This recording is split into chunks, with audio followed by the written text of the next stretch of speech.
ፍቅር እብደት ድሮ ነው አሉ።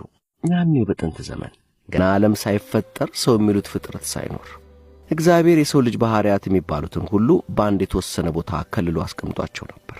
ለረጅም ጊዜ በአንድ ቦታ ተከርችመው መቀመጥ የሰለቻቸው ባህሪያት ድብርቱን ለመክፈፍ ጨዋታ መጡ።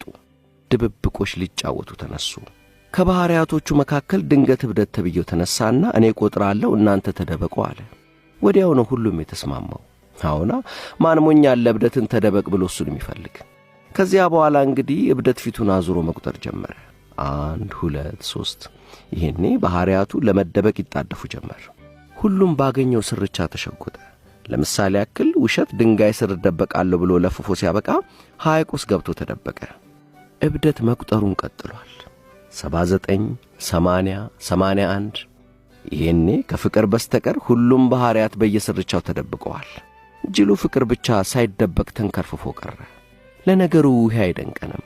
የፍቅር ባህሪውም ይሄ አይደል? ፍቅርን መደበቅ ምን ያክል አስቸጋሪ እንደሆነ አይጠፋንማ። ለማንኛውም እብደት መቁጠሩን ቀጥሏል። 95 96 97 እያለ ነው። በዚህ መሃል የፍቅር ተንከርፍፎ መቅረት ያሳዘናት ጽጌረዳ አበባ ና ውስጤ ግባ አለችው። አላመነታም። እብደት ልክ 100 ላይ ሲደርስ ፍቅር ዘሎ የጽጌረዳ ቁጥቋጦ ውስጥ ገብቶ ተደበቀ። እብደት መቁጠሩን ጨርሶ መጣሁላችሁ እያለ መጮህ ጀመረ። መጀመሪያ የተያዘው ስንፍና ነው። ዳተኛው ስንፍና ለመደበቅ ካለበት ቦታም ብዙም ሳይርቅ ተያዘ። እብደት ባለ በሌላ ኃይሉ በርብሮ ከሐይቁ ጥልቀት ውስጥ ውሸትን ፈልፍሎ አወጣ። እብደት አንድ በአንድ ሁሉንም ባህሪያት መንጥሮ ሲያወጣ አንድ ባህሪ ግን እንደተደበቀ ቀረ፣ ፍቅር። እብደት ፍቅርን ፈልጎ ሊያገኘው ባለመቻሉ ተስፋ ወደ መቁረጡ አዘንብሎ ነበር። በስተመጨረሻ ግን በፍቅር ላይ ቅናት ያደረበት ባህሪ ወደ እብደት ጠጋ ብሎ ፍቅር የተደበቀው በጽጌረዳ ቁጥቋጦ ውስጥ ነው ሲላንሾካሾከለት። ይሄኔ እብደት ዘሎ የጽጌረዳው ቁጥቋጦ ውስጥ ሲገባ ፍቅር ከቁጥቋጦ ውስጥ ታላቅ ጩኸት አሰማ። የጽጌረዳው ሾህ የፍቅርን አይኖች ደንቁሎ አጥፍተውታል። እንግዲህ ከዚህ በኋላ ፍቅር እውር ሆነ። የፍቅርን የስቃይ ጩኸት ሰምቶ የመጣው ፈጣሪ ባየው ነገር አዘነ። እናም እብደትን ፈጣሪ እንዲህ አለው፣ ፍቅር እውር የሆነው ባንተ ሰበብ ነው።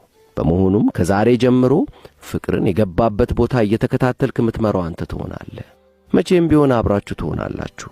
እናም አንተ መንገድ ታሳየዋለህ።